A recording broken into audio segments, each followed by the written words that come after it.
Para entender por qué el Hospital Juárez está tan cargado de energía sobrenatural, hay que regresar al pasado. Fundado originalmente en 1847 como el Hospital de San Pablo, fue testigo de una de las épocas más convulsas de la historia mexicana: la intervención estadounidense, la Guerra de Reforma y la invasión francesa. En sus salas se atendieron soldados heridos con medios precarios, sin anestesia, sin equipo, solo con fuerza de voluntad y manos temblorosas. La sangre cubría los pisos, los gritos resonaban en las paredes, y las plegarias eran más frecuentes que los latidos del corazón. Muchos murieron esperando ayuda que nunca llegó. El hospital fue rebautizado como Hospital Juárez a finales del siglo XIX en honor al presidente Benito Juárez, pero con el cambio de nombre no desapareció el pasado. Al contrario, solo se sumaron nuevas tragedias. Durante los brotes de peste y fiebre tifoidea del Porfiriato, los pasillos se llenaron de cuerpos. En los años posteriores llegaron la influenza española, la viruela, el cólera, enfermedades que borraron miles de vidas y dejaron al hospital desbordado. Y luego llegó el sismo de 1985. La mañana del 19 de septiembre de 1985, un terremoto de magnitud 8.1 sacudió la Ciudad de México.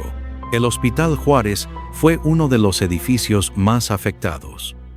Parte de su estructura colapsó, sepultando a pacientes, médicos, enfermeras y trabajadores bajo toneladas de concreto. Lo más perturbador no fue solo el número de muertos, sino que muchos de ellos estuvieron días con vida, atrapados entre los escombros. Se oían sus gritos, sus súplicas, sus rezos, hasta que se apagaron uno a uno.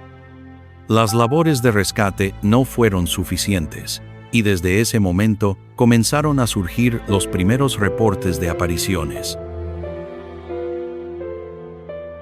En casi todos los hospitales antiguos de México se habla de la planchada. Su historia ha pasado de boca en boca, cambiando detalles según el lugar y la generación, pero su esencia se mantiene. Una enfermera impecable que aparece en las noches, silenciosa, etérea, con el uniforme más blanco y perfecto que uno pueda imaginar. Sin embargo, en el Hospital Juárez de México, la historia adquiere una fuerza y presencia mucho más intensa. Aquí, la planchada no es solo una figura de leyenda, es parte del día a día. Sus apariciones están documentadas por decenas de testimonios. Sus recorridos por los pasillos son conocidos por vigilantes, y su ayuda ha sido recibida por pacientes que luego descubren que nadie estuvo con ellos esa noche. La versión más aceptada es que la planchada fue una joven enfermera llamada Eulalia, que trabajó en el hospital durante la primera mitad del siglo XX. Eulalia era conocida por ser meticulosa hasta la obsesión. Su uniforme siempre estaba almidonado, planchado al milímetro, sin una sola arruga. Su peinado, su andar, su postura, todo era perfecto. Muchos decían que parecía una escultura. Pero su vida no era tan perfecta como su apariencia. Estaba profundamente enamorada de un médico joven del hospital. Ambos compartían guardias, cafés a escondidas en la sala de descanso y promesas de un futuro juntos. Hasta que, de pronto, él desapareció. Se fue sin despedirse. Se había trasladado a otra ciudad para casarse con otra mujer. La traición destrozó a Eulalia. Dicen que dejó de comer, dejó de hablar, y con el tiempo su cuerpo se debilitó al punto de enfermar gravemente. Murió sola, sin familia, sin amor, y con el corazón cargado de dolor. Pero algo dentro de ella no murió del todo. Los primeros reportes de su presencia comenzaron a surgir en los años 60, cuando un paciente en estado crítico aseguró haber sido atendido por una enfermera muy amable durante la madrugada. Lo curioso es que no había personal femenino de guardia esa noche. El paciente la describió con detalles: uniforme blanco brillante, cofia impecable, pasos silenciosos, perfume ligero. Dijo que le inyectó medicamento, le cambió el suero y le susurró al oído: «Vas a estar bien». A la mañana siguiente, su condición había mejorado milagrosamente, pero al buscar a la enfermera, nadie supo de quién hablaba. Los doctores pensaron que deliraba, hasta que otros pacientes comenzaron a decir lo mismo. Lo que hace tan impactante la historia de la planchada es que los testimonios coinciden entre sí sin que los testigos se conozcan. Personas de diferentes edades, en distintas áreas del hospital, en diferentes años, han descrito exactamente a la misma mujer. Uniforme perfectamente blanco, como recién planchado. Cabello recogido, voz suave. Presencia que calma, mirada triste. Aparece por la noche, entre las 2 y 4 de la madrugada. Nunca habla con otros empleados, solo con los pacientes. Siempre desaparece sin dejar rastro. Un doctor veterano del hospital recuerda que una paciente terminal mejoró repentinamente durante una noche. La mujer aseguró que una enfermera le había cambiado la vía y la tranquilizó. Cuando le mostraron fotos del personal, ella eligió a Eulalia, una enfermera que había muerto hacía más de 50 años. Los expertos en lo paranormal han debatido el fenómeno por años. Algunos aseguran que la planchada es una presencia residual, un espíritu atrapado en su rutina por culpa del sufrimiento que vivió en vida. Otros creen que no es un fantasma, sino una proyección mental colectiva alimentada por la energía del hospital y las emociones extremas que ahí se viven. Hay quienes sostienen que la planchada no es una sola persona, sino la manifestación del cuidado, la entrega y el sacrificio de tantas mujeres que dieron su vida en servicio de otros. Pero para quienes la han visto, todo debate se queda corto, porque ellos saben lo que sintieron. Vieron su rostro, sintieron su mano, escucharon su voz. Los pacientes que reportan su presencia suelen estar en estados delicados. Algunos han sobrevivido contra todo pronóstico. Otros han muerto en paz. Pero todos coinciden en que ella les dio algo antes de irse: tranquilidad, esperanza o simplemente compañía en los últimos momentos. En 2011, un joven de 17 años ingresó por una infección pulmonar. Durante su estancia, dijo que una enfermera lo visitaba por las noches y le contaba cuentos. El chico sobrevivió y hasta el día de hoy insiste en que ella lo cuidó como su madre lo habría hecho. Una señora de la tercera edad, antes de fallecer, dijo a su hija: «No llores, anoche vino una enfermera muy linda y me dijo que me iba a llevar con ella. Estoy lista». Lo que hace tan impactante la historia de la planchada es que los testimonios coinciden entre sí sin que los testigos se conozcan. Personas de diferentes edades, en distintas áreas del hospital, en diferentes años, han descrito exactamente a la misma mujer. Uniforme perfectamente blanco, como recién planchado. Cabello recogido, voz suave. Un paciente de la unidad de cuidados intensivos recuerda haber despertado en la madrugada sintiendo que alguien lo observaba. Vio a una enfermera junto a su cama. Le acomodó la sábana, revisó su pulso y le dijo: «Vas a estar bien». A la mañana siguiente preguntó por ella, pero los enfermeros le aseguraron que nadie había pasado a su habitación. Las cámaras no mostraban nada. Solo él vio a aquella mujer.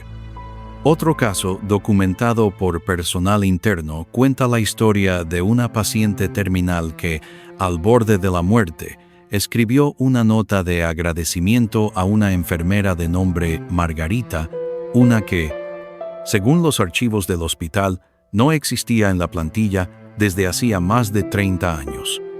Los trabajadores del hospital saben que hay zonas que es mejor evitar, especialmente por la noche. El antiguo quirófano, actualmente deshabilitado, está completamente cerrado al público.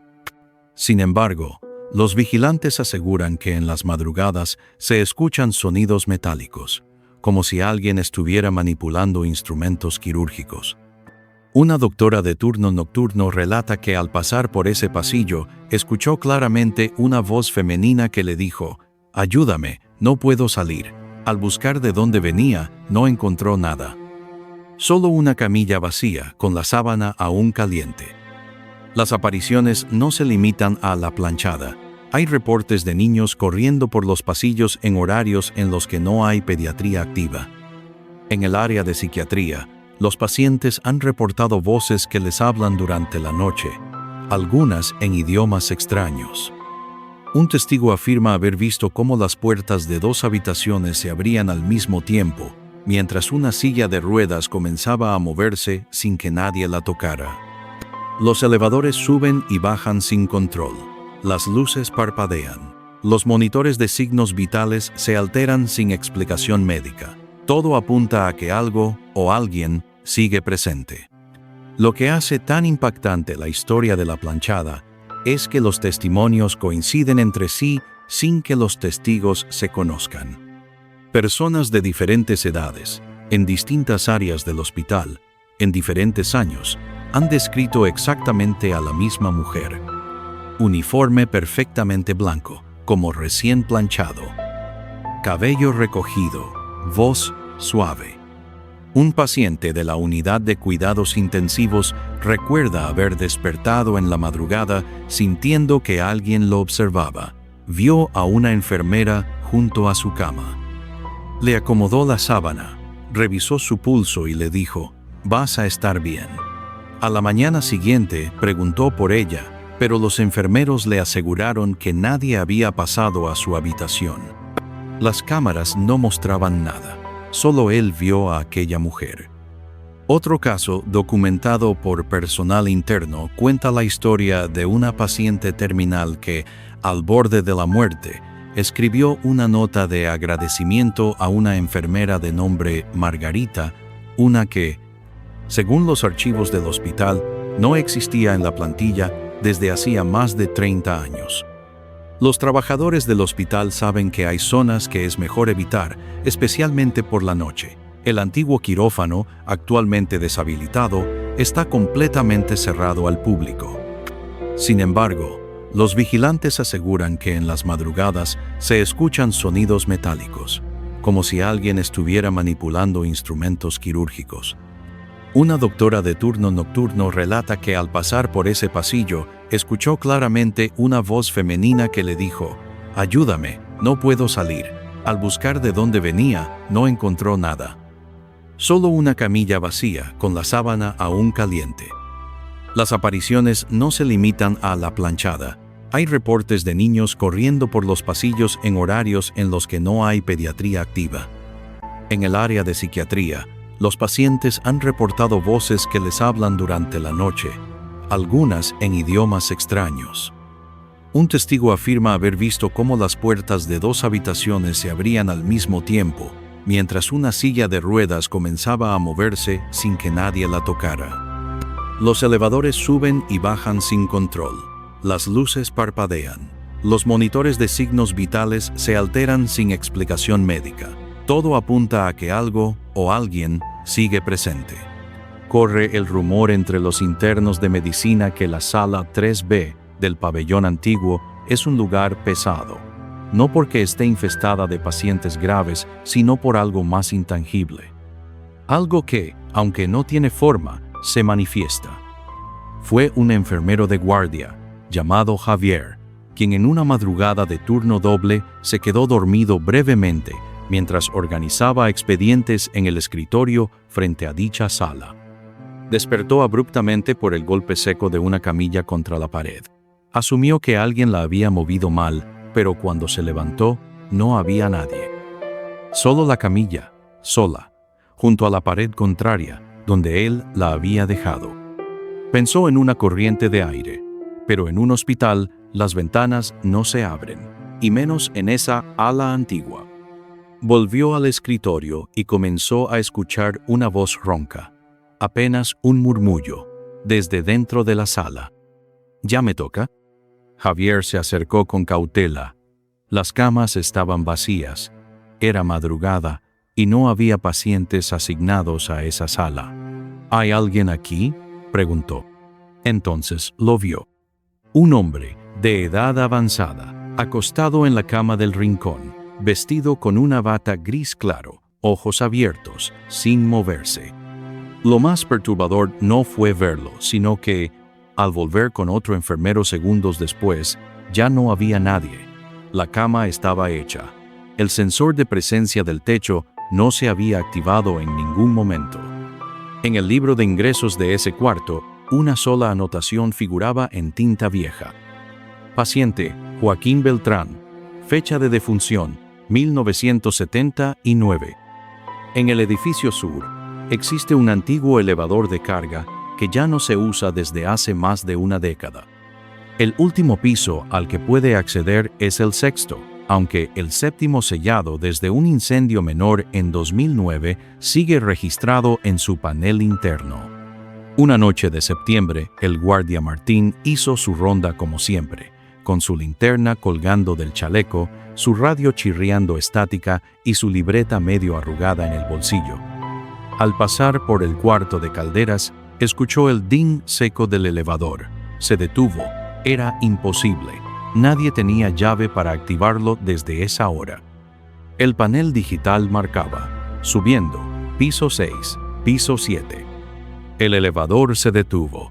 Abrió sus puertas lentamente, dejando escapar un aire frío y denso, como de sótano abandonado.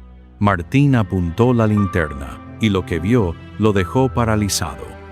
Una mujer en silla de ruedas, de espaldas, inmóvil, llevaba una bata desgarrada en la espalda. El cabello, largo, mojado.